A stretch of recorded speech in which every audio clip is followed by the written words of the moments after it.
Imagine spending your final years writing one last masterpiece, a story that captures everything you've learned about life, suffering, and redemption. This is exactly what Sophocles did with Oedipus at Colonus, his final gift to the world of theater. Produced after his death in 401 BC, this play stands as both a fitting conclusion to the Oedipus story and a profound meditation on mortality, forgiveness, and the search for peace. Sophocles died around 406 BC at roughly 90 years old, having witnessed Athens' golden age and its decline during the Peloponnesian War. His grandson, also named Sophocles, brought this final work to the stage 4 years after the playwright's death. The timing is significant. Athens had been devastated by war and plague, and audiences would have understood the play's themes of exile, suffering, and the hope for redemption on a deeply personal level.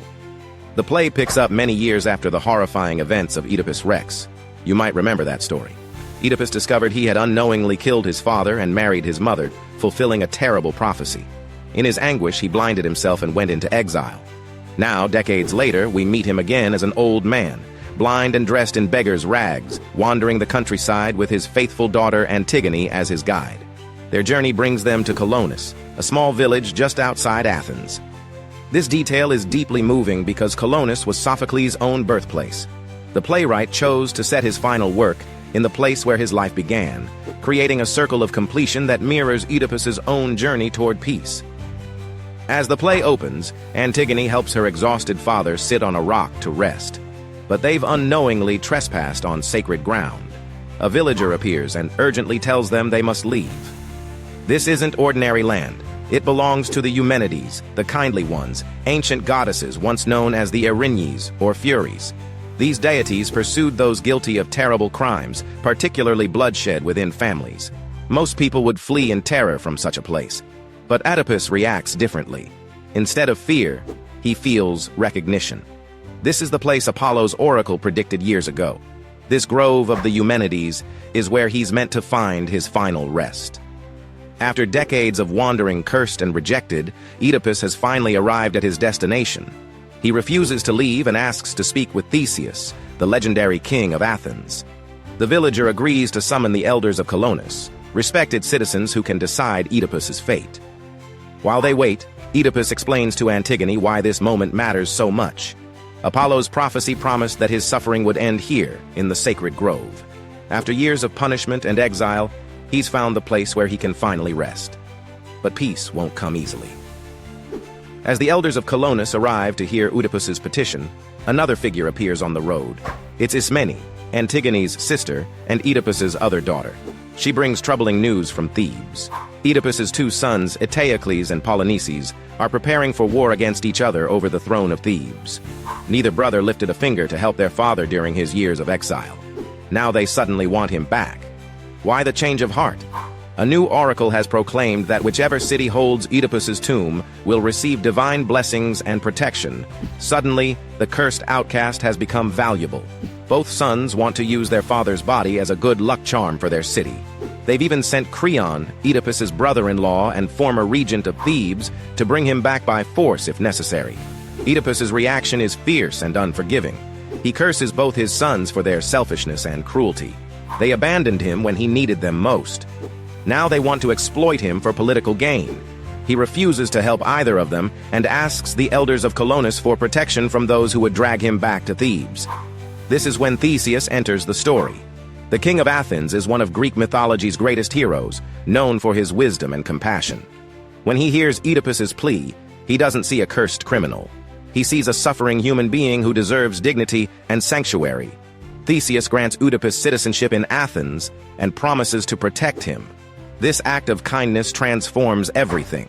The rejected outcast becomes a citizen. The wanderer finds a home. But Creon isn't finished. He arrives from Thebes with soldiers and immediately begins using manipulation and force. He's already captured Ismene and now seizes Antigone as well, trying to blackmail Oedipus into returning. It's a shocking display of cruelty. Creon is willing to kidnap Oedipus's daughters to get what Thebes wants. The elders of Colonus cry out for help, and Theseus acts swiftly. He pursues Creon's men and rescues both daughters, demonstrating that Athens will honor its promise of protection.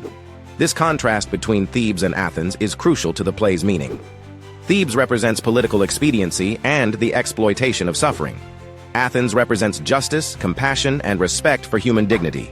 After this crisis passes, Theseus informs Oedipus that another visitor has arrived. It's Polynices, one of the sons Oedipus cursed. The young man has come to beg his father's blessing before going to war against his brother. He acknowledges his guilt in abandoning Oedipus and asks for forgiveness and support. Oedipus's response is devastating. He refuses forgiveness and renews his curse. He prophesies that both brothers will kill each other in their war for Thebes. Neither will triumph. Both will die by the other's hand. Polynices leaves in despair, knowing the curse will come true but unable to turn back from the path he's chosen. Then the sky darkens. Thunder rolls across the heavens. Zeus himself sends a storm to announce that Oedipus's time has come. But this isn't a moment of terror or punishment. After a lifetime of suffering under divine curse, Oedipus now receives a divine summons to peace. He knows exactly what the thunder means. Oedipus, who has been blind and helpless, suddenly moves with supernatural certainty. He doesn't need Antigone to guide him anymore. He walks confidently toward his destiny, calling for Theseus to follow. Only the king of Athens is permitted to witness what happens next. Oedipus's death isn't shown on stage. A messenger later reports that it was peaceful and mysterious. Touched by divine grace, the cursed man receives a blessed end. Sophocles transforms Oedipus from a symbol of human suffering into something approaching a hero, even a protective spirit for Athens. The play suggests that suffering, when endured with dignity, can lead to wisdom and even a kind of redemption. Oedipus doesn't escape the consequences of his past, but he finds meaning and peace despite them. The parallel to Shakespeare's King Lear is fitting. Both plays feature aged kings who have lost everything, wandering with faithful daughters, raging against injustice, and finding dignity in their final moments. Both explore how suffering can strip away pretense and reveal essential truths about human nature. Oedipus at Colonus asks profound questions that still resonate today.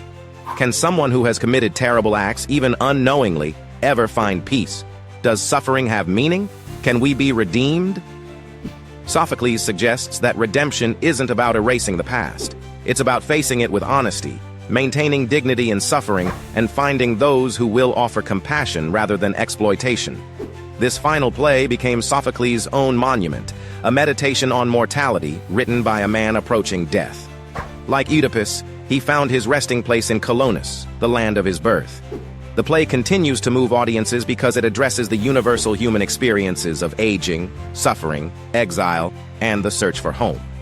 It reminds us that even in our darkest moments, dignity and peace remain possible. Sometimes the end of a long journey is also a beginning.